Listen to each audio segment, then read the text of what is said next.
connecting you to the people that shape the communities and neighborhoods of Kansas City. This is Time Warner Newsmakers.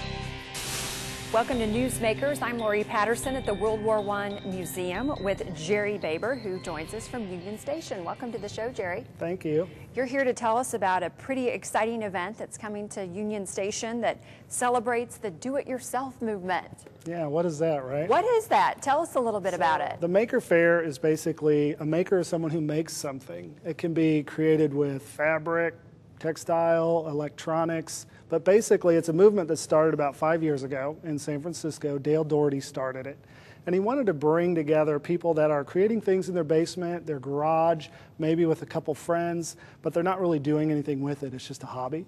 And you know, you look at this as a way to maybe create new small businesses, new entrepreneurs. And so he started this movement where you call for makers. You basically say, hey, we're going to have a festival and we'd love to have you come showcase what you're doing. And there's an application process, and then these guys come and they demonstrate their products or their inventions. It's a really exciting thing. They're in their 5th year. It's a weekend event, so we'll be doing ours on June 25th and 26th. In San Francisco, they do about 70,000 people in a weekend.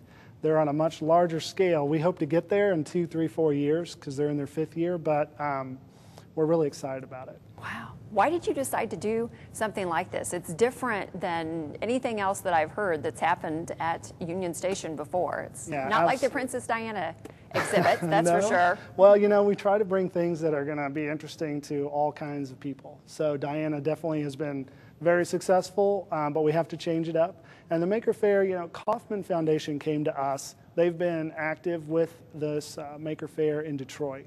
So there's 3 main Maker Fairs nationally right now. There's the one in San Francisco that occurs in May, and then we picked June strategically because in July is Detroit, and then in August, September is New York. And those are the 4 major Maker Fairs, and we want to be one of the big 4 that's an annually occurring event. So that's kind of how we landed on when we're going to do it. Now, I'm a mom of 2. It would probably be a pretty good idea to take my kids to something like this because it really gets them thinking about potential jobs and creativity and absolutely everything good. You know, what we want to do is we want to interest people visually with what they see, but also intellectually with sparking an interest of maybe a new hobby for a kid. And we're trying to tie it into Science City, you know, because we like to think of that as a great opportunity for kids to get interested in science, math, technology. So the fair will go down Festival Plaza, so we'll be indoor through Science City, and then outdoor in the back concrete area we'll have a lot of interesting things that can't go on inside Grand Hall, like power racing, where adults take little kid cars and put motors on them and race them. So, you know, some things are going to have to be outside. But, wow. But definitely it's going to be interesting for kids. There'll be a lot to see and a lot of visual interest.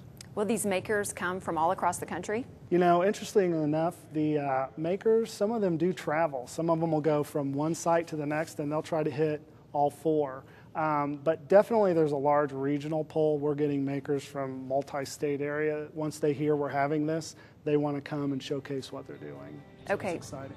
Jerry, and real quick, what's the cost for folks who are interested? You know, we're doing $10 with 12 at the gate. So we're trying to make it extremely affordable. We're well under the ticket prices of our peers nationally, but we want people to understand what is a Maker Faire, gain some awareness and some momentum. So we're trying to make it very affordable. Okay, Jerry, thanks so much for joining us. Thanks. That's all the time we have for this edition of Newsmakers.